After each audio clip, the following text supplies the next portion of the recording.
Shalom à toi, dispose ton cœur à l'écoute de ce message et sois prêt à recevoir la nourriture spirituelle de ce jour. N'oublie surtout pas d'avoir ta Bible en papier avec toi, ton carnet de notes et ton stylo pour noter tout ce que le Seigneur te dira.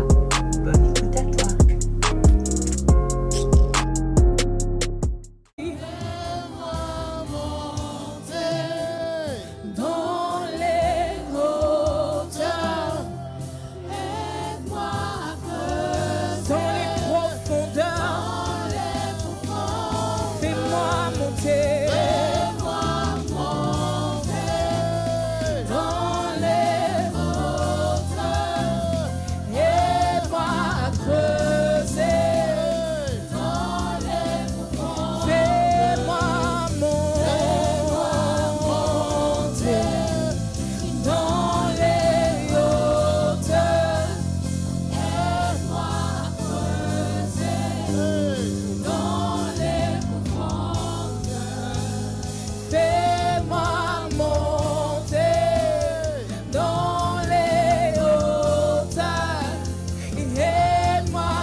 Ce chant est une prière.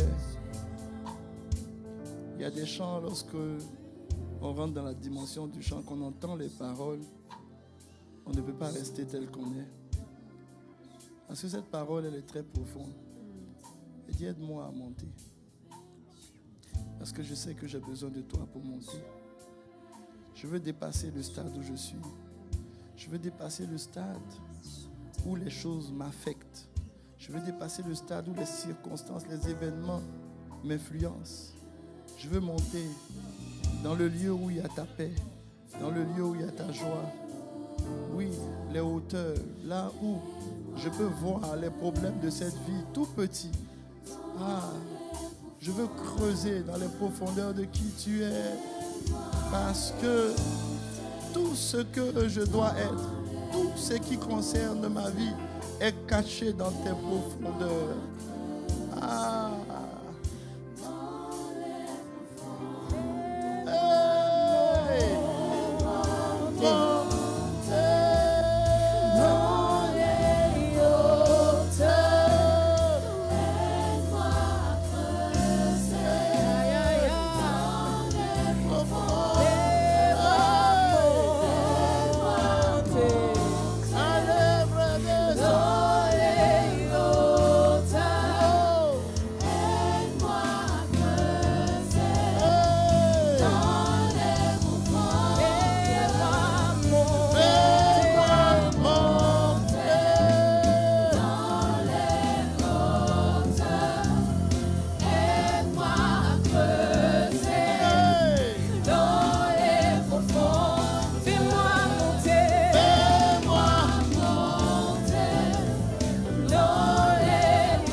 Ah, je me suis demandé, comment tu as pu regarder un homme comme David pour dire il est l'homme selon mon cœur. Et tu m'as dit ceci, regarde comment David dansait dans ma présence. Il enlevait tout ce qui était habit royal. Et dans ma présence, il apparaissait comme un simple homme.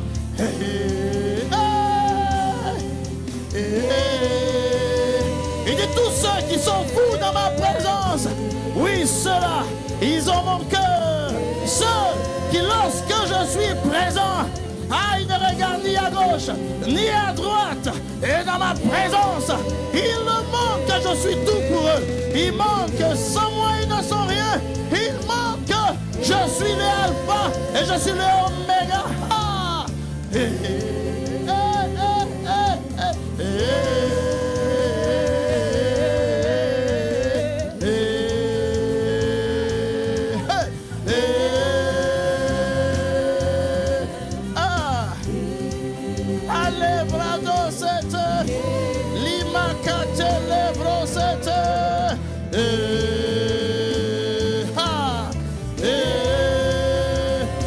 Tu te réjouis lorsque tes enfants se réjouissent dans ta présence.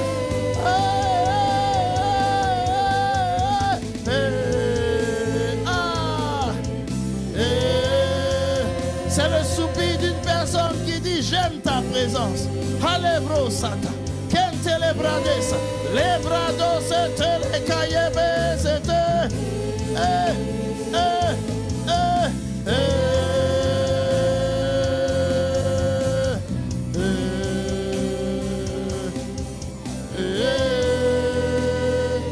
Est-ce qu'on peut pousser des cris de joie là où tu es? Tu es accroupi, tu pousses des cris de joie. Tu es à genoux, tu pousses des cris de joie. Tu es couché, tu pousses des cris de joie. C'est pour lui que nous sommes là.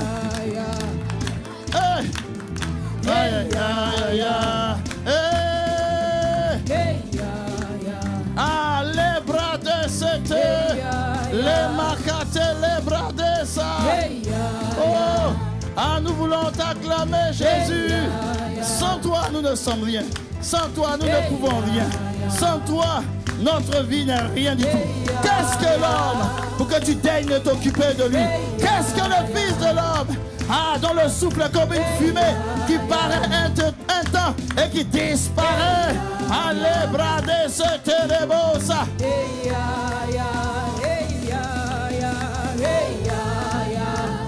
Allez, brado cette. Alléluia.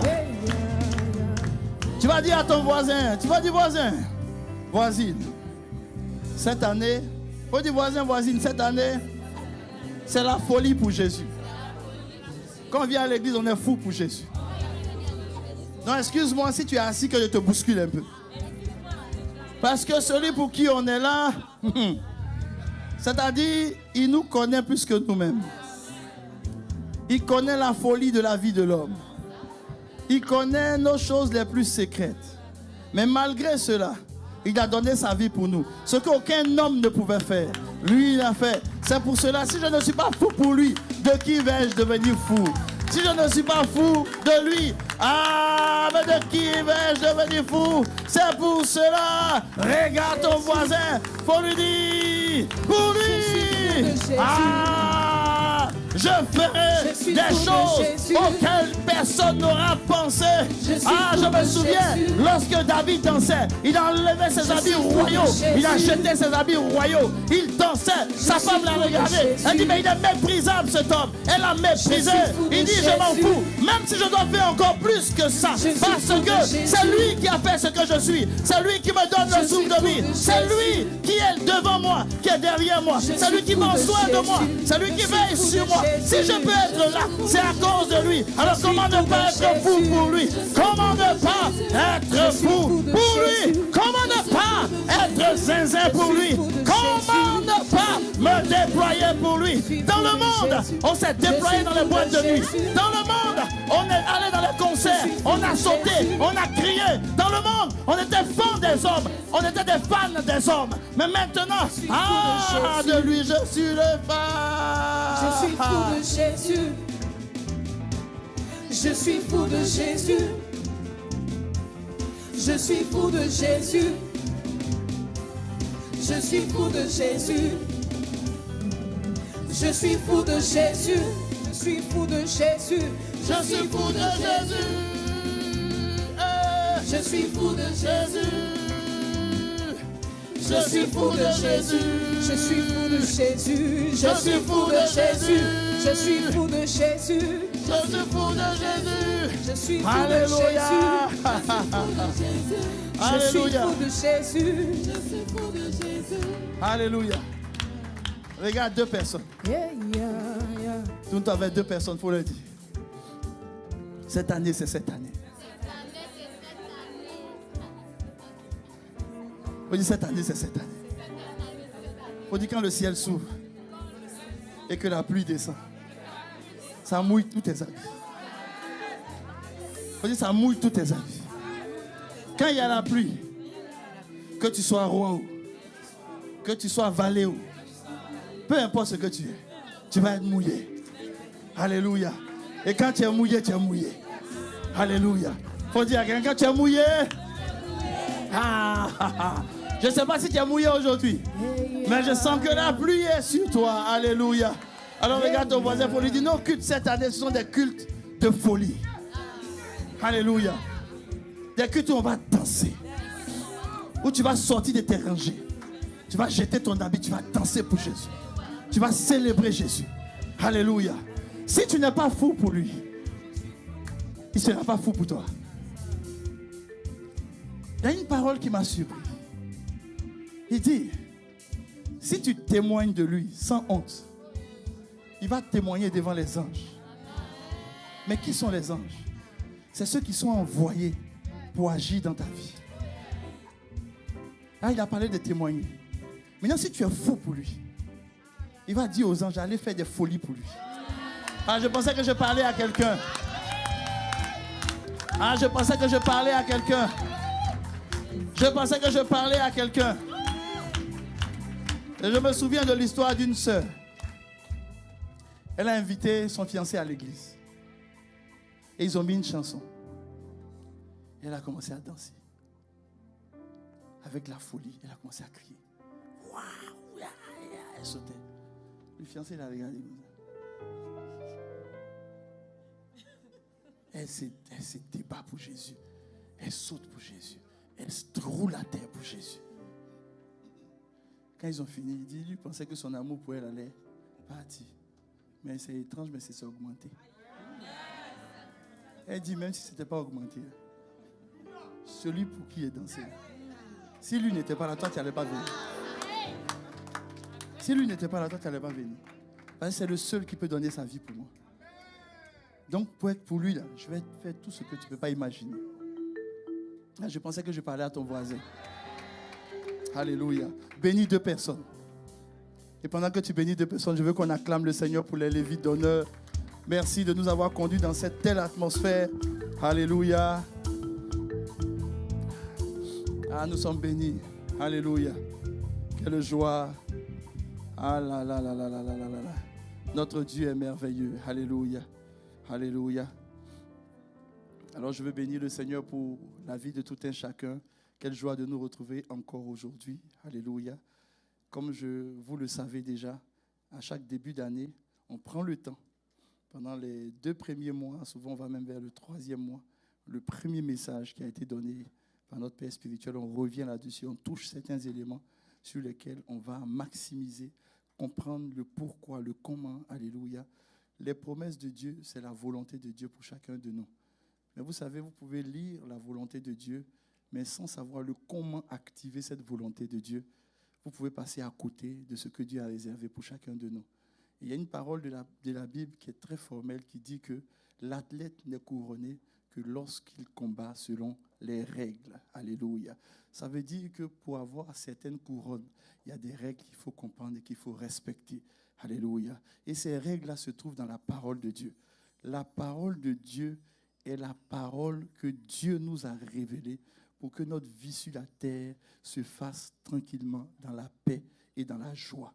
C'est-à-dire que tout ce que tu cherches sur la terre, Dieu t'a révélé ça dans sa parole. Alléluia. Maintenant, lorsqu'il te l'a révélé dans la parole, tu peux lire la parole sans comprendre exactement le comment faire pour activer les choses qu'il t'a révélées. Mais ce n'est pas grave, même si tu ne comprends pas, Dieu nous donne des pasteurs qui nous permettent de saisir les choses que nous n'arrivons pas à comprendre. Alléluia. Parce que ce n'est pas tout que tu peux comprendre, tu vois. Moi, quand j'étais au primaire, il y a des soustractions ou des additions qu'on ne pouvait pas nous donner quand on était au primaire. Tu vois un enfant qui est au primaire, tu lui dis 2 moins 5. Il va te dire que c'est faux. On ne peut pas trouver de résultat. Je me suis assis à mon fils la dernière fois, je lui ai dit 4 moins 10. Je lui ai dit, papa, c'est une insulte. Mais est-ce qu'il a tort? Il n'a pas tort parce que pour lui, ce n'est pas possible. Mais quand toi, tu arrives au secondaire, tu sais que c'est possible.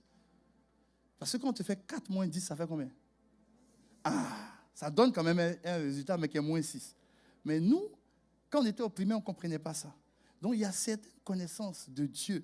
Tu vois, souvent, tu n'as pas atteint certains niveaux, il ne faut pas t'en vouloir. Si tu ne connais pas, tu ne comprends pas. Le Seigneur nous permet de les prendre pour vous les expliquer. Alléluia.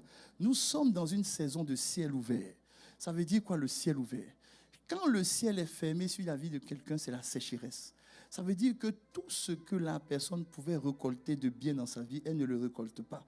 Vous savez, le ciel peut être fermé, mais il peut y avoir des nuages. Les nuages, c'est la beauté du ciel. Vous savez, quand tu vois les nuages, c'est joli. Hein? Donc, ta vie peut paraître être belle, mais sans produire du fruit. Ton foyer peut être beau, les gens t'apprécient dehors, mais il n'y a pas de fruits. Parce que ton foyer, là, le ciel est fermé. Il y a les nuages qui sont jolis, mais il n'y a rien qui paraît. Tu peux fréquenter la plus belle école, mais il n'y a rien qui se passe. Tu peux fréquenter la plus belle église, mais il n'y a rien qui se passe. Il y a les nuages, c'est joli, c'est bleu. Quand tu regardes les nuages, c'est bleu ou c'est beau, mais il n'y a pas de pluie qui descend. S'il n'y a pas de pluie qui descend, tout ce que tu as sémé sur la terre, tu ne peux pas avoir les fruits. C'est impossible. Alors, le ciel, lorsqu'il s'ouvre, le ciel ne s'ouvre pas au hasard. Il y a des choses qu'il faut faire pour que le ciel s'ouvre. Et quand le ciel s'ouvre, c'est la pluie qui descend. Et la pluie vient arroser ta vie. La pluie vient changer les circonstances de ta vie. La pluie vient révéler les choses qui étaient cachées, qui étaient dans la terre de ta vie. Ça veut dire que quand la pluie descend, il y a des projets même que toi tu couvres. Tu ne sais même pas que tu couvres ces projets-là.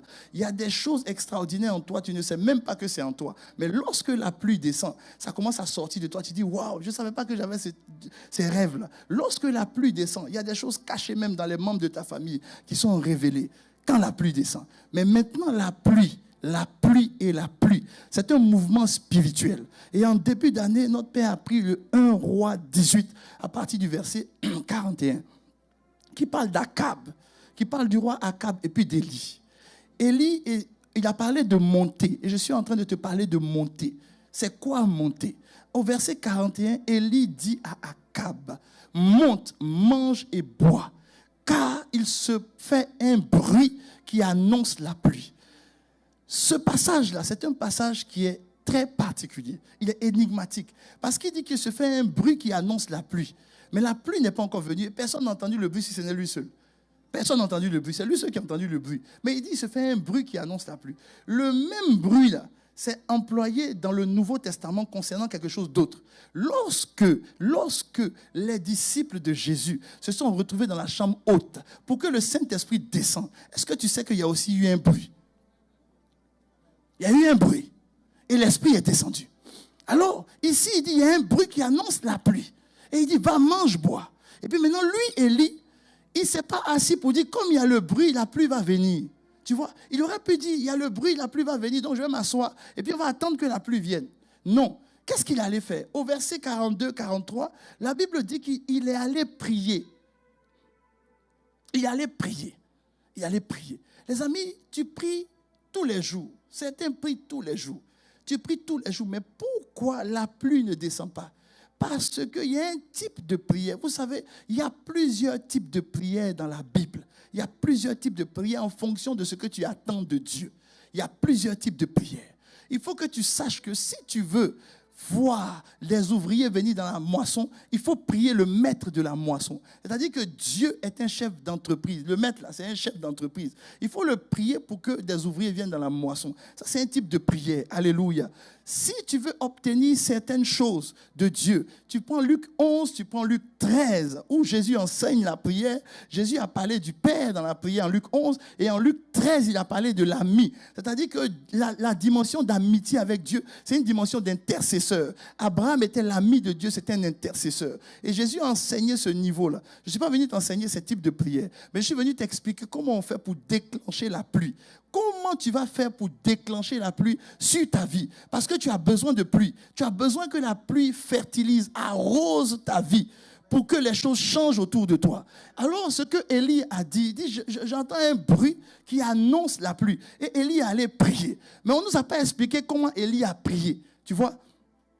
Quand tu lis ça, tu as envie de faire comme Élie. Élie a mis sa tête entre ses genoux. Toi aussi, tu as envie de mettre ta tête entre tes genoux et puis prier. Et puis envoyer ton serviteur 7 fois. Vas-y voir si la pluie vient. Donc, je suis sûr que tu as dû faire ce genre de prière. Mais tu ne sais pas comment. En fait, tu as fait ça, mais tu n'as rien vu. Parce que, en fait, la parole de Dieu, c'est pour cela, on ne lit pas une seule portion de la parole de Dieu. Mais il faut lire tout de la Genèse jusqu'à Apocalypse. Alléluia.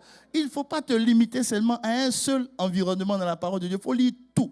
Il faut lire tout. Pourquoi? Parce que Dieu est un maître du trésor. C'est-à-dire que les trésors de Dieu, il les cache un peu partout dans sa parole. C'est comme ça qu'il fait. Il met un peu ici. Quand tu trouves ce petit trésor-là, il met un peu encore dans tel truc, tu trouves au fur et à mesure. Et puis tu associes les trésors, tu dis waouh. Donc c'est comme ça que ça fonctionne. Comment on fait pour ouvrir le ciel sur sa vie? Comment on fait? Alors, il y a un prophète, le prophète Joël, qui a parlé du ciel ouvert. Avant que le prophète Joël parle du ciel ouvert, Dieu a expliqué dans sa parole que lorsque le ciel est ouvert, que la pluie descend, la pluie fait quelque chose de particulier dans la vie de son peuple. Et on va aller en Joël 2 à partir du verset 23. Joël 2, verset 23 nous dit ceci. Il dit, il faut se réjouir. Il nous parle de réjouissance. Il dit, il faut que vous sautez de joie. Il faut que vous dansiez. Il faut que vous vous réjouissez. Voilà, il faut que vous vous réjouissez. Il dit, enfants de Sion, soyez dans l'allégresse. Sautez, dansez, réjouissez-vous. Car il vous donnera quoi? La pluie en son temps. Il enverra la pluie de la première et de l'arrière-saison. Ça veut dire qu'il y a certaines pluies des saisons passées que tu as manquées. Ces pluies-là vont redescendre dans ta vie. Pourquoi ces pluies doivent redescendre dans ta vie? Plus tard, tu vas comprendre que quand la pluie vient, il y a des choses que tu as manquées hier que tu vas rattraper aujourd'hui. Alléluia. Mais ton amen ne me plaît pas, mais ce n'est pas grave. Alors il dit ceci au verset 24. Il continue pour dire ceci au verset 24. Et sois attentif à la parole de Dieu. Il dit au verset 24, mettez le verset 24 s'il vous plaît. Il dit les airs vont se remplir de blé. Tu vois ça? Quand la pluie descend, le blé arrive. Tes cuves vont regorger de mou et d'huile. Verset 25. Et regardez maintenant ce qu'il dit. Il dit, je vais vous remplacer quoi?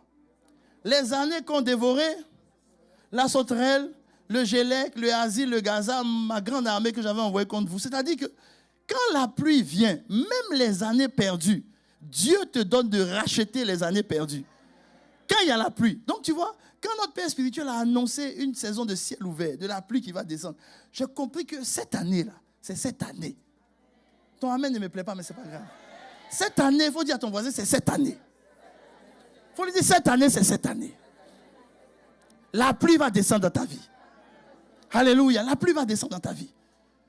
Et il dit que quand la pluie descend, Dieu remplace les années perdues. Toutes les années perdues. Il y a des choses que tu as perdues. Il y a des espérances que tu as perdues. Il y a des choses que tu devais avoir que tu as perdues. Il y a des choses que tu devais prendre, saisir que tu as perdues. Tout cela, quand la pluie descend, Dieu rachète les années perdues. Quand j'ai lu ça, j'étais tellement content. J'ai dit au Seigneur, Et après, à la maison, vous pouvez même lire au-dessus. Hein. Là, on a lu le verset 23 jusqu'à la suite. Vous pouvez même lire à partir du verset 17, vous allez voir. Il parle même des ennemis. Il dit même tes ennemis, il va les mettre en déroute pour toi. Et tout ça là, à cause de la pluie. Ça veut dire que la pluie va changer l'environnement autour de toi. La pluie va restaurer ce qui a été brisé. La pluie va racheter ce qui a été perdu. Il parle de la pluie. Alors tu te poses la question, mais c'est quel type de pluie ça? C'est une pluie particulière. Et il continue pour dire, on continue. Alléluia. Voilà, là vous êtes venu au verset 17, bravo, vous suivez très bien. Non, revenez au verset 17. On va lire rapidement le verset 17. Cette année-là, la com est au taquet, c'est très bien. Je bénis le Seigneur pour vous. On peut acclamer le Seigneur. Quand le portique et l'autel pleurent les sacrificateurs, après vous expliquer ça. Serviteur de l'Éternel, qu'ils disent, Éternel, verset 18. Mais est-ce que quelqu'un peut retenir pleurent les sacrificateurs? Tu peux retenir ça pour moi? Il faut retenir pleurent les sacrificateurs. Dis à ton voisin, pleure les sacrificateurs. Il faut dire voisin, tiens, sacrificateur. Bon, remettez le verset 17. On va te dire où il pleure. Vous allez me dire dans quel environnement il pleure. Mettez le verset 17. C'est où ça il pleure? Entre quoi? Entre le portique et puis? Tu retiens ça, non? Quelqu'un retient pleure les sacrificateurs, puis quelqu'un retient entre le portique et l'autel. D'accord? On continue. Verset 18. Donc il est en train d'annoncer. Il est en train d'annoncer que tout ce que dit l'Éternel est ému de jalousie pour son peuple. Il épargne son peuple. Verset 19. Il explique tout ce que le peuple avait subi, les choses qu'ils avaient perdues, tout ce qui était, ils avaient manqué. Et il continue pour dire, l'Éternel répond à son peuple. Je vous enverrai du blé, vous voyez, il dit ça, du mou, de l'huile, vous en serez rassasiés. Il dit, je ne vais plus vous livrer à l'opprobre. Les amis, l'opprobre, c'est la confusion. Il dit, je ne vais plus vous livrer à l'opprobre parmi les nations. C'est une promesse que Dieu est en train de libérer. Mais cette promesse, elle est conditionnelle. Il faut quelque chose pour que cette promesse s'accomplisse. Et Joël était en train de prophétiser pour dire, il y aura des années, il y aura des situations dans vos vies qui avaient perduré, qui ne vont plus durer. Des situations qui vous avaient déçus. L'ennemi vous avait pillé, l'ennemi ne va plus vous piller. Il est en train d'expliquer ça. Et quand il continue au verset 20, allons-y au verset 20.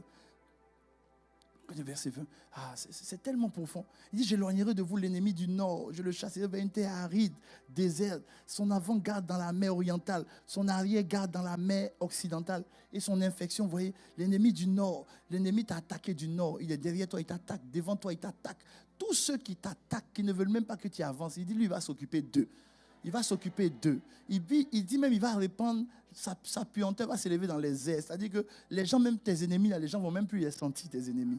Avant, c'était toi qu'on ne sentait pas, mais c'est tes ennemis, on ne va même plus sentir. Tu vois? Parce que l'Éternel fait des grandes choses, tu vois. Et puis on continue maintenant, le verset qui suit. Le verset qui suit. Alléluia. Et puis la terre ne craint pas, sois dans l'allégresse, réjouis-toi, ainsi de suite. Verset 22. Verset 22 encore.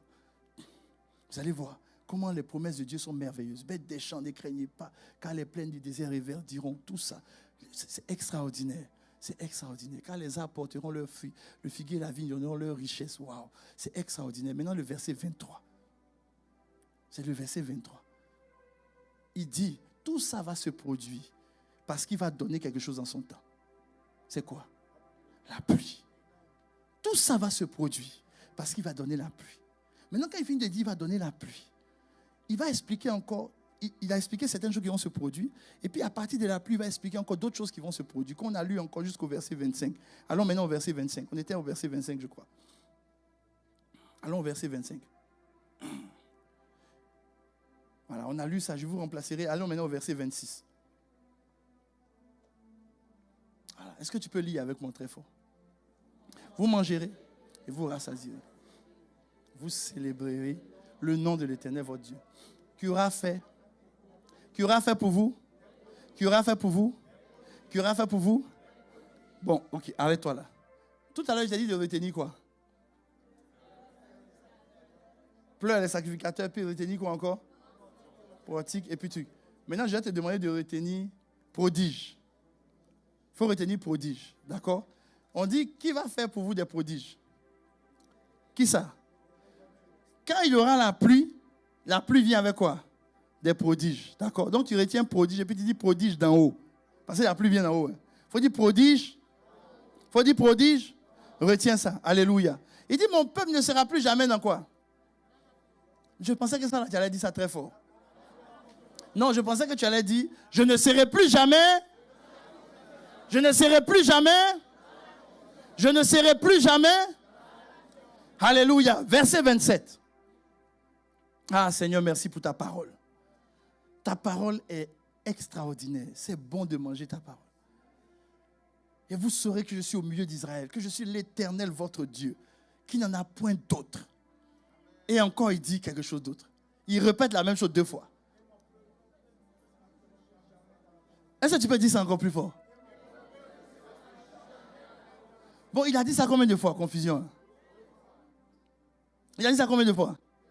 Moi, je crois même qu'il a dit ça 3 fois. Parce que quand on lit à partir du verset 17, il dit « Tu ne seras plus dans l'opprobre ». C'est la même chose. Donc, il a dit ça 3 fois.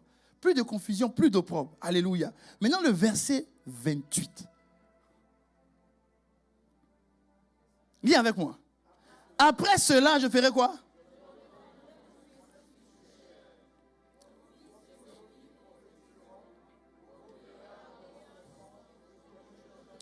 Arrête-toi là. Est-ce que tu ne connais pas ce passage-là? Est-ce que tu le connais? Est-ce que tu connais ce passage? Il dit après cela, il va faire quoi? Il va répandre quoi? Sur toute chair, non? Maintenant, je te pose la question. Est-ce qu'actuellement, il n'a pas répandu son esprit sur toute chair? Est-ce que tu n'as pas reçu le Saint-Esprit? Maintenant, si tu as reçu le après cela, pourquoi tu ne vis pas le avant cela?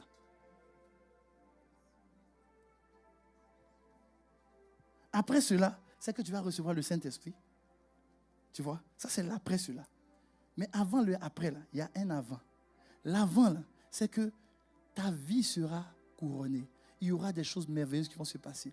Les années vont être rachetées. Tout ça, tu n'as pas vécu ça, mais tu as vécu le après cela. Tu as le Saint-Esprit. Quand le prophète Joël a fini de donner sa prophétie, si on était à l'époque du prophète Joël, moi j'allais lui poser la question pour lui dire, on n'a pas encore vu la pluie.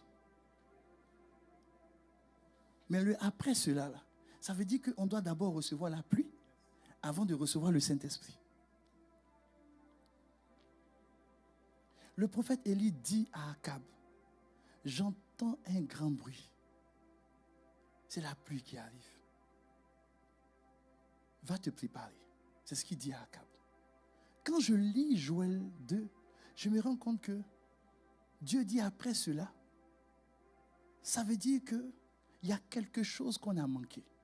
Maintenant, quand tu vas dans Acte 2, Acte 2 te parle maintenant de après cela.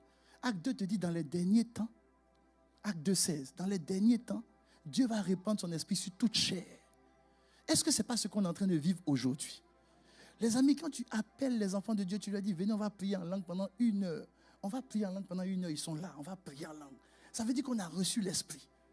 Maintenant, si on a reçu l'esprit, moi je viens devant le Seigneur pour lui dire, mais on a reçu l'esprit. Pourquoi nos cuves ne regorgent pas de blé et de mou? Pourquoi les années ne sont pas rachetées? Pourquoi il y a tellement de souffrances? Pourquoi ça ne va pas? Pourquoi il y a des blocages? Pourquoi? Pourquoi? Et vous savez la réponse de Dieu? La réponse de Dieu est simple. La pluie, ça se déclenche. Pour la pluie, ça se déclenche. Maintenant, comment on fait pour déclencher la pluie? Comment fait-on pour déclencher la pluie? C'est pour ça qu'aujourd'hui, je suis venu t'expliquer ces choses. Je vais t'expliquer comment on fait pour déclencher la pluie. Vous savez, lorsque Joël a prophétisé en Joël 2, Joël a prophétisé, mais je suis sûr que les prophètes, à l'époque, quand ils prophétisaient, ils n'avaient pas toute la révélation. Ils donnent la prophétie, mais ils n'ont pas la révélation du comment. Donc, il a donné toute la prophétie. Il a dit, pour que toute la situation change, il faut que la pluie descende. Mais quand la pluie va descendre, voilà. Après cela, le Saint-Esprit va se manifester. Maintenant, Dieu a trouvé bon, dans le Nouveau Testament, de d'abord nous apporter le Saint-Esprit avant. Alléluia. Il y avait l'avant cela, mais l'avant cela ne s'est pas produit et Dieu a préféré produire le après cela. Maintenant la question c'est pourquoi Dieu produit le après cela? C'est parce que tu as besoin de l'après cela pour produire l'avant cela. Regarde ton voisin, il faut lui dire. Il faut lui dire, voisin, voisine, pour que la pluie descende, tu as besoin du Saint-Esprit. Maintenant on va aller en Acte 2 verset 16. Suis-moi très bien, Acte 2 verset 16. Prenons Acte 2, verset 16. Acte 2, verset 16 te dit maintenant, te parle de la prophétie.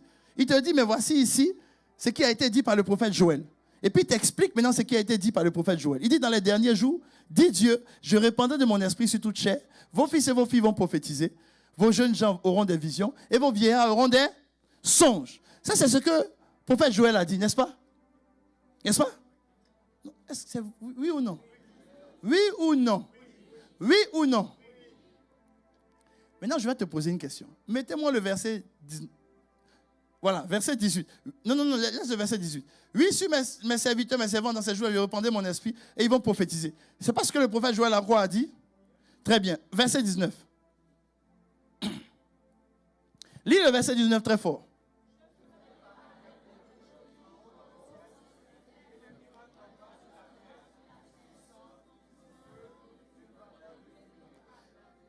Est-ce que c'est ce que le prophète Joël a dit? Est-ce que quand tu lis le prophète Joël a dit qu'il va faire paraître des prodiges? Oui. Oui, il a parlé de prodiges, non? Mais est-ce qu'il a dit les prodiges en haut? Non. Il a dit que tout ce que Dieu va faire, ça va être des prodiges pour le peuple. Maintenant, Pierre est en train d'expliquer quelque chose. Suis-moi très bien. Je veux que tu sois attentif. Suis-moi très bien. Il faut me suivre très bien. La prophétie que Dieu a donnée en Joël 2, c'est une prophétie qui annonce la pluie. Mais Joël n'a pas expliqué comment on fait pour que la pluie vienne. Pierre reprend cette prophétie. Et puis maintenant, Pierre, quand il reprend cette prophétie, il donne des éléments que le prophète Joël n'a pas expliqués, mais il dit que ça vient du prophète Joël. Alors, quand tu lis bien Acte 2, tu te rends compte qu'en fait, il est en train d'expliquer comment on fait pour que la pluie descende. Tu me suis? Il dit, pour que la pluie descende, pour qu'il y ait des miracles sur la terre, il faut qu'il y ait des prodiges au ciel. Maintenant, comment on fait pour qu'il y ait des prodiges au ciel? Il explique, il dit, du sang. Dis-moi du sang. Dis avec moi du sang. Quand tu lis le prophète Joël, est-ce qu'il a parlé de sang? Non. Il faut dire avec moi du feu. Est-ce que le prophète Joël a parlé de feu? Non. Vapeur de fumée. Est-ce que le prophète Joël a parlé de vapeur de fumée? Maintenant, tu vas te tourner vers ton voisin, tu vas dire, voisin, est-ce que tu connais le cycle de la pluie? Le cycle de la pluie est simple. Les eaux se collectent. Il faut une source de chaleur. La source de chaleur vient vaporiser l'eau. Donc, il y a la vaporisation. Et puis maintenant, en haut, il y a là. Et puis maintenant, quand c'est bien condensé, qu'est-ce qui se passe? Il y a une précipitation. C'est pas vrai? Est-ce que c'est vrai? C'est vrai, non? Très bien. Donc, pour qu'il y ait vapeur, il faut qu'il y ait liquide et puis source de chaleur. Tu es d'accord avec moi? Tu es d'accord avec moi? Pierre est en train d'expliquer ce que Joël a dit. Joël dit, quand la pluie va descendre, l'atmosphère va changer. Mais Joël n'a pas expliqué comment on fait pour faire descendre la pluie. Il a tout simplement dit il faut que vous attendiez la pluie. Maintenant, Élie a prié pour qu'il y ait la pluie. Mais Élie n'a pas expliqué comment la pluie est descendue. Pas du tout. Maintenant, quand Pierre est en train d'expliquer, le Saint-Esprit lui a montré comment on fait et puis la pluie descend. Alléluia. Il parle du sang. Le sang, c'est un liquide. Mais le sang, ce n'est pas l'eau. Maintenant, il parle du feu. À quel moment on a le feu? Lorsque les disciples se sont retrouvés dans la chambre haute, il y a eu un bruit. Le Saint-Esprit est descendu comment? Comment? Comme quoi? Des langues de feu. N'est-ce pas? Ça, c'est le feu. Mais quand le Saint-Esprit est descendu comme des langues de feu, est-ce qu'il parlait dans un langage intelligible? Parlait-il dans un langage intelligible? Ça veut dire que le feu, là, c'est le parler en langue, non?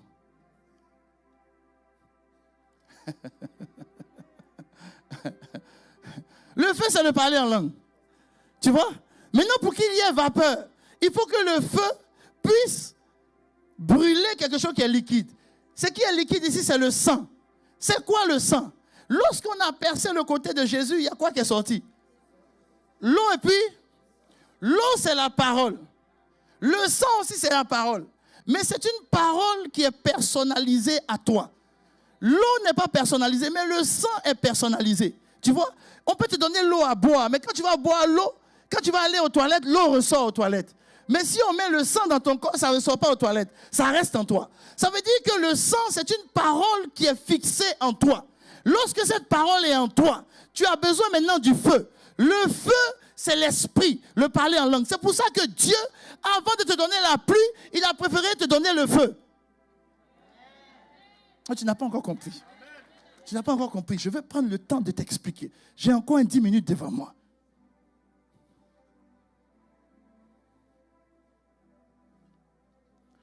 Joël dit, tu veux voir ta situation changer.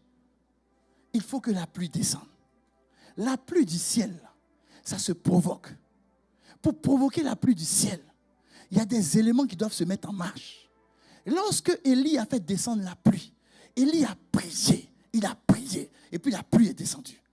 Mais ce type de prière, il y a une manière de prier. Et la Bible dit en Jacques 5 que Élie était un homme comme toi et moi. C'est-à-dire qu'il avait la même nature que toi et moi. Ça signifie quoi? Ça veut dire qu'il avait les mêmes faiblesses que toi. Ça veut dire qu'il était comme toi. Mais ce qui a changé la manière de fonctionner d'Élie, la Bible dit que ses prières étaient des prières insistantes, persévérantes. Donc, lorsque Dieu te donne le feu, qui est le Saint-Esprit, et que tu veux voir la pluie descendre sur ta vie, tu dois maintenant rentrer dans une dimension où lorsque tu pries, ce n'est pas les prières de quelques minutes et puis ça finit. Non, ce sont des prières insistantes, persévérantes, en langue, constamment en langue. Alléluia. Ça veut dire que cette année, tu dois prendre la décision de faire descendre la pluie sur ta vie. Et pour cela, tu dois prier, prier, prier, prier et prier. Alléluia. Tu dois mettre le feu. Tu dois mettre le feu. Et le Seigneur m'expliquait ceci. Il dit, la prière fervente du juste. Fervente, c'est le feu. Mais dans fervent, il y a fièvre. Ces derniers temps, j'ai été secoué par une fièvre. Je suis revenu du Cameroun, on dit les moustiques là-bas, c'est des moustiques. Là-bas, ce n'est pas des piqûres, te mords. Alléluia.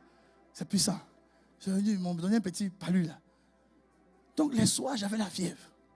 Mais il y a une chose que j'ai remarqué dans la fièvre. C'est que quand tu as la fièvre, il y a quelque chose que tu fais que tu ne fais pas d'habitude. Tu chauffes, ça c'est clair, tu chauffes. Mais tu as constamment envie de boire. Je ne sais pas si tu as remarqué ça. Tu as remarqué ça. Donc quand la Bible dit la prière fervente du juste, c'est-à-dire que c'est une prière où tu as la fièvre quand tu fais la prière. Donc tu as constamment envie de boire la parole. Tu as constamment envie de boire la parole. Et quand j'avais la fièvre, je me suis rendu compte que quand tu as la fièvre, tu ne maîtrises pas ton corps. C'est-à-dire que ton corps peut grelotter sans ta permission. Tu as remarqué ça, non? Ton corps peut grelotter sans ta permission. Tu vois, quelqu'un qui a les prières ferventes, c'est quelqu'un, tout son corps prie. C'est-à-dire qu'il prie. Toi-même, tu le regardes, tu dis, il est fou. Mais il prie. Et le Seigneur m'expliquait, il dit, beaucoup de mes enfants ne sont pas rentrés dans cette dimension de prière. Les amis, on a adopté le style de ce monde. C'est-à-dire, on est trop devenu sélect. On est devenu maintenant bien, tu vois. C'est-à-dire, on dit de prier même là. Quand tu pries même, tu vois, tu pries, tu es bien encadré quand tu pries. Oh, alléluia. Seigneur, je te prie parce que la situation, elle est difficile. Vraiment, c'est une situation un peu compliquée dans ma vie. Alors, j'ai vraiment besoin que tu agisses. Vraiment, il faut agir. Il faut agir. Il faut agir. Si tu n'agis pas, je ne sais pas qu'est-ce qui va se passer, mais il faut agir. Alléluia. Alléluia. Amen. Merci Seigneur. Et puis tu sors de chez toi. Et puis tu reviens encore à midi. Seigneur, je te dis, sincèrement, c'est pas soutenable cette situation. Vraiment, je suis fatigué. Mais si tu n'agis pas, en tout cas, je ne sais pas comment ça va se passer. Amen. Le soir, tu reviens. Alléluia, Seigneur. Je suis encore devant toi. J'ai dit, mais qu'est-ce qu'Élie a fait? La Bible dit, Élie a pris sa tête. Il a mis entre ses genoux. J'ai dit, ça là, ça signifie quoi? Et Dieu de m'expliquer ceci. Il dit, quand tu es en train de combattre avec un ennemi, tu ne mets pas ta tête en bas. Si tu mets ta tête en bas, ça veut dire que tu ne combats pas avec un ennemi, mais tu te bats avec ton papa. C'est ce que Jacob a fait. Quand Jacob est allé prier, il n'y avait pas Satan. Les amis, il y a des prières, il y a des feux qui doivent se passer dans votre vie. c'est pas contre Satan que tu vas lutter. Non, ton amen ne me plaît pas. Non, ton amen ne me plaît pas. Ton amen, sincèrement, ne me plaît pas. Est-ce que tu sais qu'il y a des niveaux de grâce? Pour avoir ça, il faut entrer dans un niveau de prière. Parce que la prière attire la grâce. Parce que la prière, tu es en train de dire à Dieu, si tu n'agis pas, je ne sais pas comment faire. Si tu ne fais pas, je ne sais pas comment faire. Et les amis, c'est une prière avec insistance, avec feu. C'est-à-dire que je comprenais, je me suis toujours posé la question, je me dis, mais pourquoi l'apôtre Paul priait plus que tout le monde? Il dit, il parlait en langue plus que tout le monde. C'est-à-dire, il est là, matin, les catalabobo, à midi, et puis, ça me dit, mais est-ce que des gens ont déjà pris une journée où tu ne sors pas de chez toi? Tu pries du matin au soir. Tu pries. C'est-à-dire, Dieu même, il est conscient que la situation, il doit agir. Il est conscient. C'est pour ça, les amis, quand Jésus expliquait la prière, Jésus expliquait ça en Luc 11. Il a expliqué le Notre Père. En Luc 13, il a parlé de l'ami. En Luc 18, il a parlé de la veuve qui a importuné le juge. Et puis il dit, les élus de Dieu. Ça veut dire que lui-même, il veut qu'on l'importune. Cette année. J'ai dit, mais Seigneur, mais pourquoi on ne le fait pas? Il dit, le problème des enfants de Dieu sont les mauvaises compagnies. C'est-à-dire, écoutez-moi très bien. La pluie qui doit venir va racheter tes années perdues. La pluie qui doit venir va changer ta situation. Les amis, si tu dois choisir entre la pluie et puis des conversations qui ne te donnent rien. Et quand j'observais la vie de ces hommes Élie, je me suis rendu compte que c'était des gens solitaires. Pourquoi? Parce que les amis, il y a un niveau avec Dieu. Si tu veux obtenir des choses de Dieu, il y a des sacrifices que tu dois faire. Sinon, la vie chrétienne de tous les jours, un peu basique, là, il n'y a pas de problème. Le diable aime ça. Les amis, le diable aime quand tu viens à l'église, tu es chic. Enfin, dimanche, on est chic. Dimanche, c'est concours de beauté. Tout le monde est chic. Tu n'as pas vu comment on est si chic? Non, chic. On est chic. Dimanche, là, tu viens à l'église, tu es chic. Tu regardes tes habits, là, qu'est-ce que je vais porter? Il n'y a pas de souci. Ça, c'est bon. Tu viens célébrer papa dans sa maison. Mais quand tu veux que la pluie descende, c'est-à-dire que quand tu es en train de prier chez toi, là, quand on te regarde, on dit, mais elle a un problème.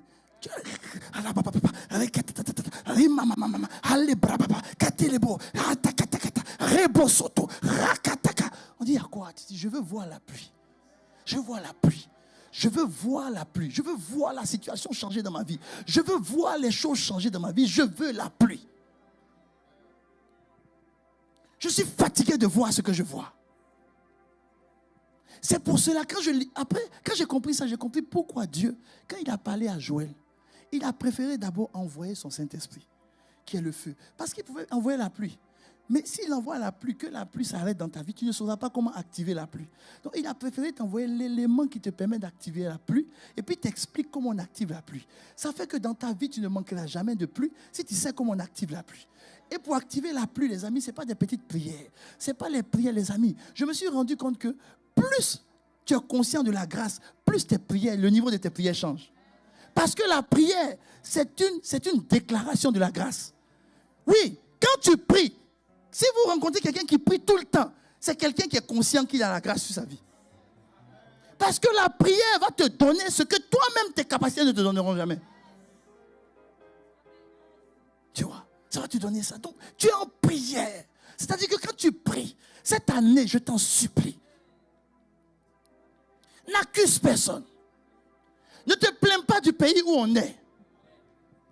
Moi, j'ai vu Dieu, à cause d'une seule personne, changer toute une administration pour une seule personne.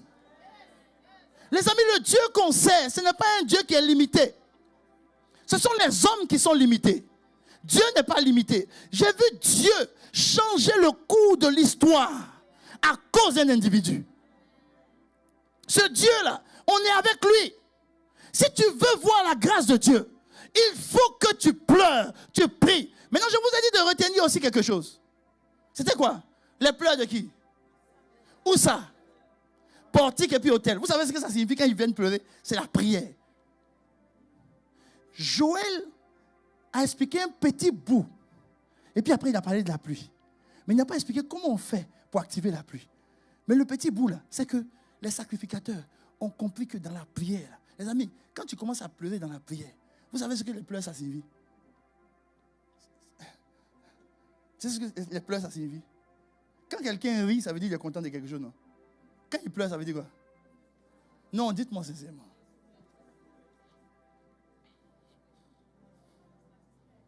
Merci. Quand tu pleures, ça veut dire que ça te fait mal. Ça te fait mal. Et le Seigneur m'a dit ceci.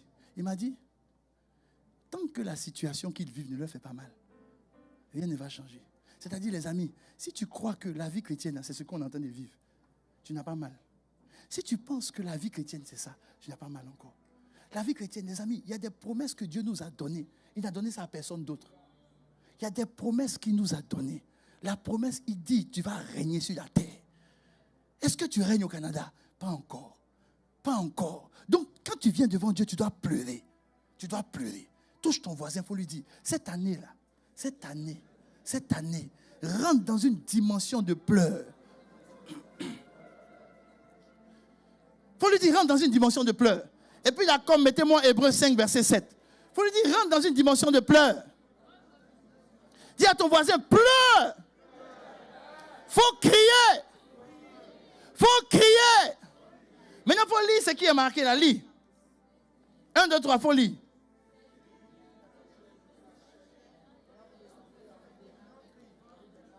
Hein, les larmes quoi? Il s'agit de qui? Jésus, non? Maintenant, arrête-toi ici. Vous savez ce que Jésus demandait dans la prière? Il demandait la résurrection. Maintenant, dites-moi, quand on lit la Bible, est-ce que la résurrection n'était pas déjà programmée? Pourquoi il allait chercher ça dans les larmes? Pourquoi il allait chercher ça dans les larmes? Les amis, ce que vous ne savez pas, c'est que tout ce qui vous concerne, ça est là déjà. C'est pour ça qu'Élie dit, j'entends le bruit de la pluie. C'est là. Mais le problème, c'est que tu ne pleures pas devant Dieu pour que ça se manifeste. Je suis sûr, souvent, il y a une de mes filles qui est entrée dans mon bureau et dit, papa, depuis 2 ans, je sens que j'aime me marier. Je sens ça au fond de moi. J'ai dit, c'est que tu as entendu le bruit de la pluie. Le problème, c'est que si tu ne provoques pas la pluie, tu vas rester comme ça, tu vas sentir ça pendant 10 ans.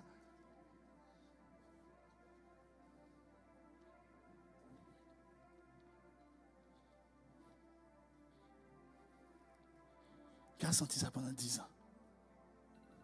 Et tu vas toujours rester dans les sentiments. Dis ça. Ah, j'entends un grand bruit de pluie. Si Jésus a prié avec grand cri et des larmes, et toi alors? Et toi alors? C'est trop facile que tu viennes me trouver dans mon bureau pour me dire, oui, pasteur, je sens qu'il y a une bénédiction sur ma famille, mais je ne vois rien. C'est bien. C'est normal que tu le sentes parce qu'on est des êtres spirituels, les amis. Pendant qu'on est sur terre, on est aussi en haut. Donc, ton être spirituel sent que tu es béni dans les lieux célestes. Mais pour que le prodige d'en haut devienne miracle sur la terre, il faut que la pluie descende. Comment j'ai compris ça? J'ai compris qu'il faut du sang, il faut du feu, et puis ensuite la vapeur de fumée. Mais la vapeur, c'est le sang et le feu. Moi, j'ai le sang de Jésus, mais le sang, c'est une parole qui ne me quitte pas. C'est-à-dire que quand je prends une promesse de Dieu, la promesse de Dieu peut devenir de l'eau. Je la bois et puis après elle ressort. Et c'est comme ça que tu la bois, elle ressort, tu la bois, elle ressort. Il y a des promesses qui sont comme de l'eau pour les gens. Il oublie la promesse, il faut qu'il aille, il boit encore pour se rappeler de la promesse. Une semaine après, il a obéi, il a fait pipi, la promesse est partie.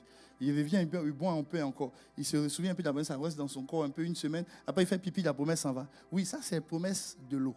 Maintenant, il y a la promesse du sang. C'est-à-dire que ça circule dans ton corps, mais ça ne sort pas de ton corps.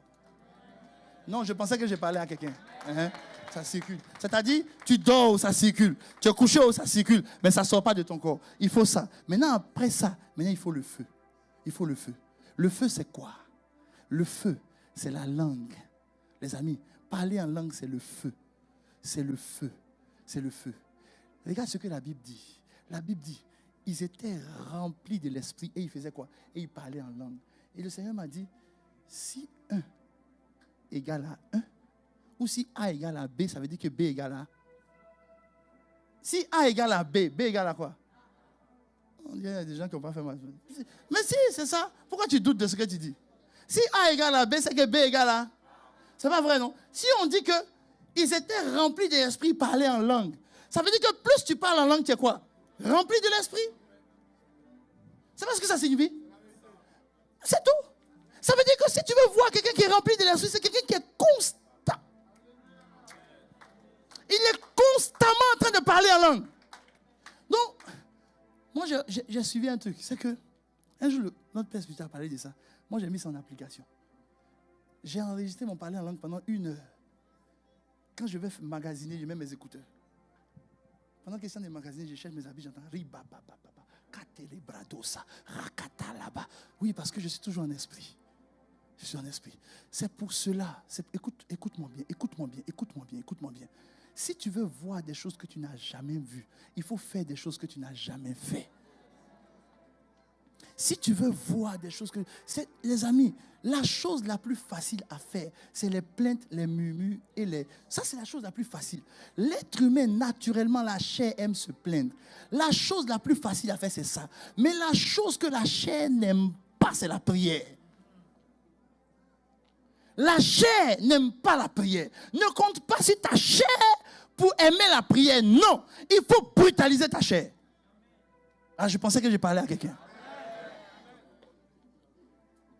Si tes amitiés, tu es ami avec quelqu'un, puis tous vos amitiés, c'est gossip. On lui dit, excuse-moi. Au stade où je suis là, je ne veux pas parler pour ne rien faire ou pour ne rien dire. Les amis, je ne sais pas pour vous, mais est-ce que je peux vous ouvrir un peu les yeux sur l'état du monde actuellement? Je ne sais pas si vous voyez comment le monde est en train de se passer. Le monde là, le monde, les amis, est-ce que vous savez que le monde... Je n'ai pas envie de vous effrayer. Je vais vous effrayer. Je vais vous effrayer.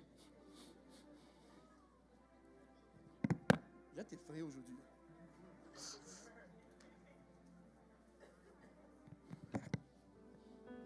Actuellement, tu es au Canada, tu es content, non? Tu sais pourquoi la dernière fois Trump a parlé comme ça à notre Premier ministre? Parce que le Canada dans lequel tu vis est surendetté. Toutes les compagnies qui réussissent au Canada, c'est des compagnies américaines. Hein? Donc Trump a regardé ton Premier ministre et puis il a menacé. Il dit, si tu veux, on va enlever toutes nos compagnies. Hein? Si on enlève nos compagnies, les amis, le Canada ici, il n'y a rien.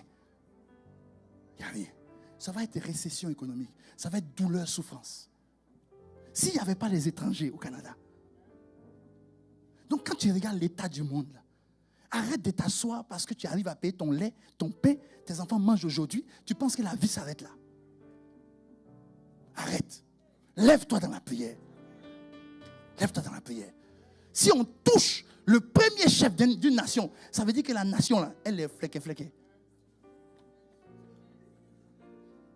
Non, tu penses que je suis en train de rigoler. Je ne suis pas en train de rigoler. Hein. Où le monde est en train d'aller là. Où le monde est en train d'aller, ça serait une histoire d'intérêt économique, c'est tout. Ils vont appauvrir des pays. Et c'est dans ça là, l'église doit se réveiller. Mais si l'église, on s'assoit là, tout ce qu'on sait faire, là, aujourd'hui là, comment était le culte? Mon cher, le groupe de louanges, ils ont chanté un chant bizarre. Non, bon. Par la grâce de Dieu, le culte était un peu bon. Mais c'est vraiment pas souvent là, c'est les mêmes chants aussi, ils chantent. Bon. On va faire comment, mon cher? Dimanche, on va aller où? On vient à l'église, c'est notre église où? Si tu es dans ça là, si tu es dans ça là, tu ne vas jamais rien voir de bon dans ta vie. Non. La Bible dit, ma maison sera appelée une maison de prière. Mais on n'a pas dit une maison de prière pour nous. On dit une maison de prière pour tous les peuples. Ça veut dire que des gens doivent courir comme ça, puis rentrer ici pour dire on est venu prier. Mais pour que ça se passe, les amis, je me suis rendu compte que dans l'atmosphère, c'est l'atmosphère qui attire. Là, comme mettez-moi ce passage, et puis j'ai terminé avec ça. La Bible dit ceci, que Satan est le prince. De quoi?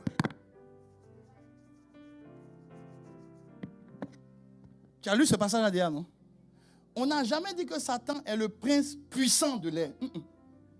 On dit qu'il est le prince, mais l'air là est puissant. Est-ce que tu sais que l'air dans lequel on est, c'est puissant? S'il n'y avait pas l'air, l'avion n'allait pas voler. Est-ce que tu sais que pendant qu'on est en train de se parler ici, il y a des matchs de football qui se jouent ici? Il suffit de mettre une télévision ici et puis tu captes. Toutes les zones là, tu vas voir les gens jouer ici. Quand tu prends ton WhatsApp et puis tu vois le visage de ton frère, c'est parce que l'air est puissant. La Bible dit, Satan utilise la puissance de l'air. Ça t'est jamais arrivé? Je vais te poser une question. Ça t'est jamais arrivé, tu causais avec une de tes copines, tu parlais de quelque chose. Dès que tu vas sur Internet, on te propose la chose. Ça t'est jamais arrivé? Souvent même, tu ne parles même pas, tu y penses. Tu y penses. Et puis tu vois qu'on te propose ça. Tu ne te poses pas des questions. C'est parce que l'air dans lequel on est là, aujourd'hui, on peut capter les pensées des gens. On peut capter les pensées des gens. C'est pour ça, tu dois arrêter de plaisanter ta vie. Ta vie chrétienne, arrête de plaisanter avec ça. Ne prends plus la vie chrétienne au hasard. Dieu nous a donné une puissance de feu qui est le Saint-Esprit. La Bible dit que l'Esprit de Dieu connaît les profondeurs de Dieu. Quand la Bible dit qu'il connaît les profondeurs de Dieu, il ne dit pas ça pour Dieu, il dit ça pour toi. Il dit qu'il intercède pour toi. Ça veut dire qu'il y a des choses qui te concernent, toi-même tu ne connais même pas. C'est caché dans les profondeurs de Dieu. Le Saint-Esprit va là-bas et puis il cherche ça pour toi. Si lui il est capable de faire ça, tu penses que tu vas te taire? Non, je ne me tais pas. Tous les jours, tu dois parler. C'est-à-dire que toi, tu dois parler en langue plus que toute autre personne. C'est pour ça que lorsqu'un enfant de Dieu ne parle pas en langue, c'est un drame. Mets ta main sur la bouche. Mets ta main sur la bouche. À partir d'aujourd'hui. À partir d'aujourd'hui. Tu parles en langue. Constamment. Constamment.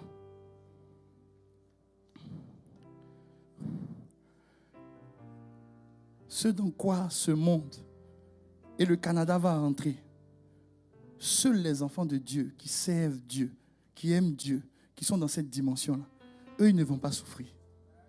Ils ne vont pas souffrir. Parce que tu vas rentrer dans cette dimension. Maintenant, là où tu es, tiens-toi debout, puis commence à parler.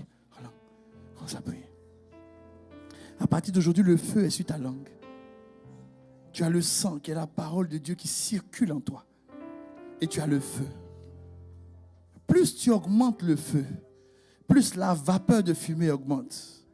Et cette vapeur-là, lorsqu'elle se condense dans le ciel, il y a la pluie qui descend. Et la pluie vient te racheter les années qu'on mangeait, on bouffait la sauterelle. Ça fait 14 ans, 15 ans tu es au Canada et tu as passé 15 ans de souffrance. Dieu dit en une année, il va te racheter les 15 ans de souffrance. Tu as vécu dans des situations compliquées, difficiles. Il dit, en une année, il va te racheter tout ce que tu as perdu. Prie, élève la voix, prie, prie, prie, prie.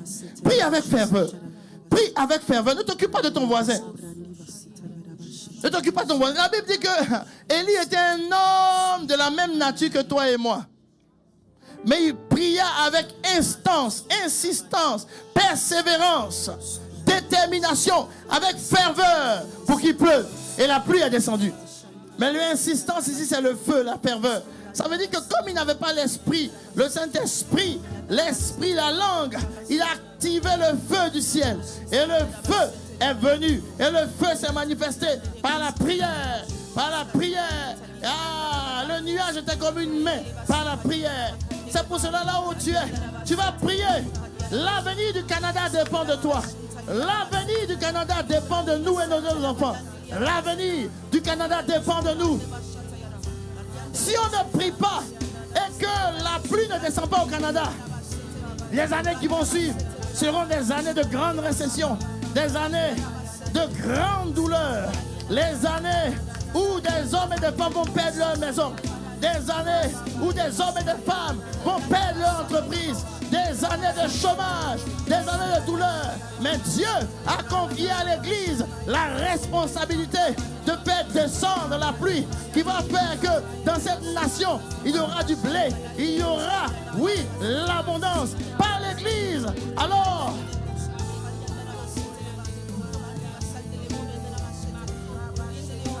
À partir d'aujourd'hui, arrête de te plaindre. N'accuse personne. C'est toi qui dois faire descendre la pluie. C'est ta responsabilité. Appelle la pluie sur ta vie. C'est ta responsabilité. Ma Bible dit que Jésus a pleuré des grands cris et des pleurs. Et Joël dit, les sacrificateurs étaient en pleurs aussi. Et ma Bible dit, Jacob, lorsqu'il se battait avec Dieu en Osée, la Bible dit, il suppliait, il pleurait. Tu es arrivé au niveau où tes prières sont accompagnées de pleurs et de grands cris pour que les promesses s'accomplissent. Je refuse de m'asseoir et puis d'attendre les choses. Celui qui a fait la promesse, je ne lui laisserai pas de relâche. Aucun relâche. Jusqu'à ce qu'il rétablisse Jérusalem. Et jusqu'à ce qu'il lui donne la gloire qui a été promise. Jour et nuit, je viendrai devant lui pour dire, tu as dit tout lieu que foule la plante de tes pieds est bénie. Ça veut dire que le Canada doit être béni. Je refuse que ce pays soit ballotté entre des puissances sans avenir et que certains se lèvent pour prendre l'indépendance pendant qu'ils ne peuvent même pas. Des taxes augmentent, des situations précaires. Pourquoi? Ce pays doit être béni par moi. Joseph était dans la maison de Potiphar. La maison était bénie. Alors, si nous sommes au Canada, le Canada doit être béni.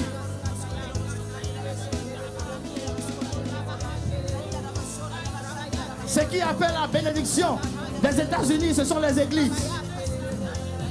C'est parce que des hommes et des femmes de Dieu se sont levés aux États-Unis que Dieu a béni cette nation. Alors, nous nous levons au Canada et Dieu va bénir cette nation.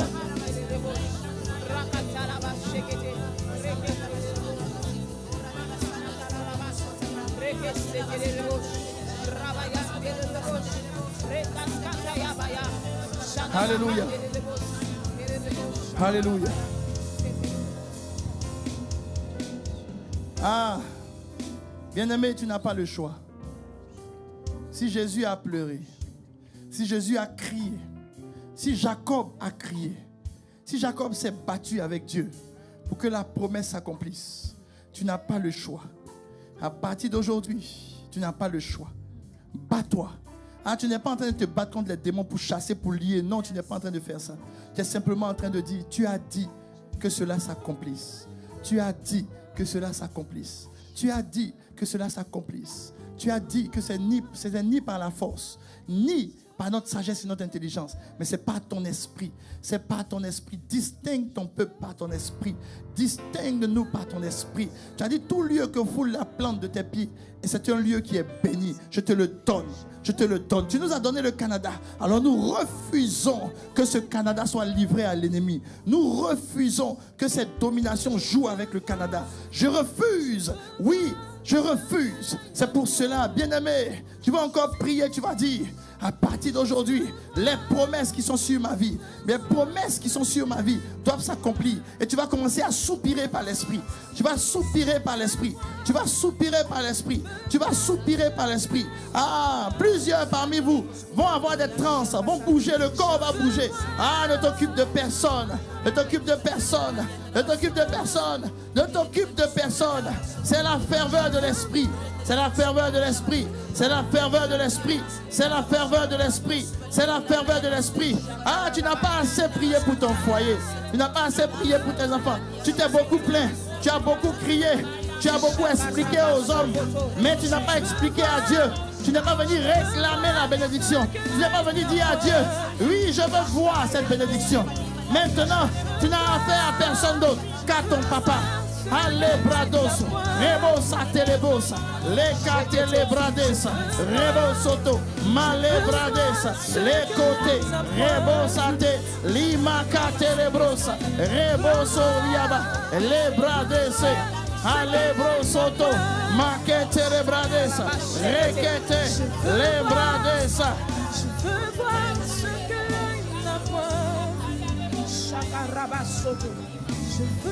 Ah, Élie était un homme de la même nature que nous.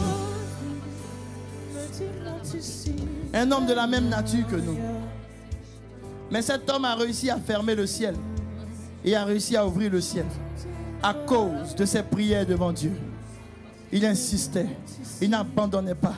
Il insistait, il insistait, il insistait, il insistait, il insistait, il insistait, il insistait, il insistait, il insistait, il insistait, il insistait, il insistait. À partir d'aujourd'hui, tu vas être persévérant, tu ne vas plus baisser les bras. La persévérance est une arme dans le spirituel. La persévérance est une arme dans le spirituel. À partir d'aujourd'hui, tu ne baisseras plus les bras. À partir d'aujourd'hui, tu ne vas plus baisser les bras. Tu vas persévérer. Tu vas persévérer. Et tu verras ce que Dieu fera. Tu verras ce que Dieu fera. Cette pluie va descendre sur ta vie. Elle va descendre sur ta vie. Tes ennemis vont se disperser. Tous ceux qui s'étaient levés contre toi vont se disperser. Les projets que Dieu avait réservés pour chacun de nous vont se manifester. Oui, Dieu va te donner de rentrer dans la dimension du rôle que tu dois jouer. Du rôle que tu dois jouer. Oui, Dieu va te qualifier là où tout te disqualifiait. Sa main va te mettre à part là où les hommes t'avaient rejeté. Les brados c'était calé bradese, récolté, malé bradesa, récolté les brados, les macate les brados, dans le nom de Jésus, dans le nom de Jésus. Amen.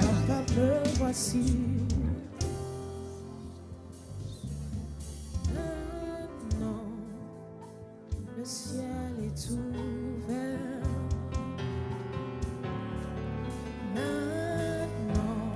Maintenant, Papa, le ciel est ouvert. tu vas tendre les mains vers les cieux. Le ciel est ouvert. Et dorénavant, tu es celui qui déclenche la pluie. À partir d'aujourd'hui, à partir de cette prière, de ce message, tu n'as pas seulement entendu un message, tu as reçu l'Esprit. De la part du Saint-Esprit, tu as reçu les clés pour déclencher la pluie. Dorénavant, ton niveau d'intimité, de consécration, de prière passe à une autre dimension. Une dimension de prière constante. Une dimension de prière où tu t'attends à voir la pluie de Dieu arroser tous les aspects de ta vie. Je déclare ces choses sur ta vie. Et à partir d'aujourd'hui, cela est entériné dans ta vie.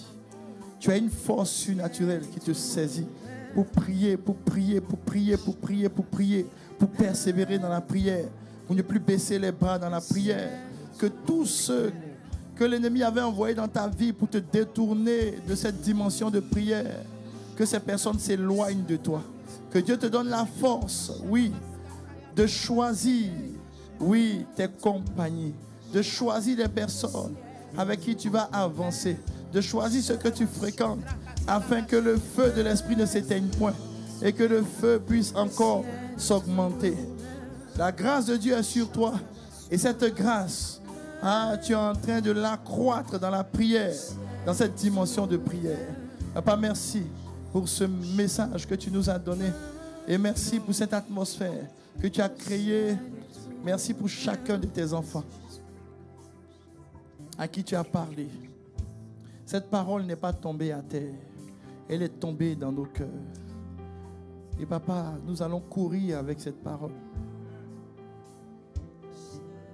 Je ne fais pas d'habitude cette prière après les messages.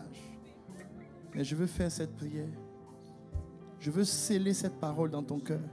De telle sorte que rien ne vienne te voler cette parole. Que rien ne vienne t'arracher cette parole. Et qu'à partir de cette parole-là, ta vie de prière prenne un autre niveau, une autre dimension. Et que ta vie de parler en langue rentre dans une autre dimension.